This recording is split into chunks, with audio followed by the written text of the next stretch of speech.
આધ્યાત્મિક ગુરુ એ વિશે વાતચીતમાં આપણે ઘણી બધી પ્રાર્થના સભામાં સાંભળીએ છીએ. 12 જાન્યુઆરી આપણે યુવા દિવસ તરીકે ઉજવીએ છીએ. એ સ્વામી વિવેકાનંદની યાદમાં ઉજવવામાં આવે છે. અને એ જ્યારે તમને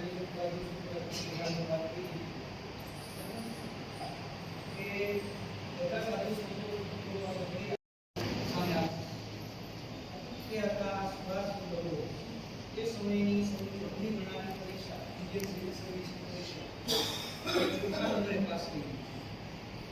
કોઈ પાસ ન કરી એટલે ચોથા નંબરે પાસ કરી.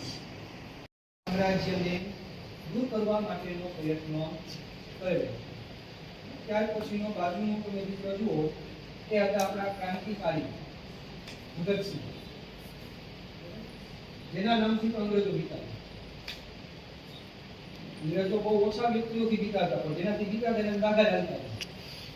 એમાંના એક હતા ભગતસિંહ, જેણે નાની ઉંમરે ક્રાંતિકારી પ્રવૃત્તિઓ કરી.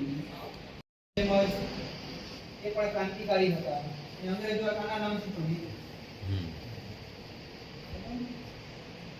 આ એનું અંતિમ સમયની મેં ઘટના કહી ગઈ. મારી વાત પૂરી કરી.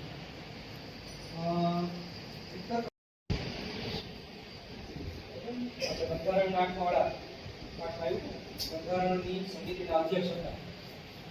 જે કાલ સાથે બંધારણની વાત કરી હતી, કે બંધારણ ઘડવામાં આમની ભૂમિકા પણ મહત્વની હતી.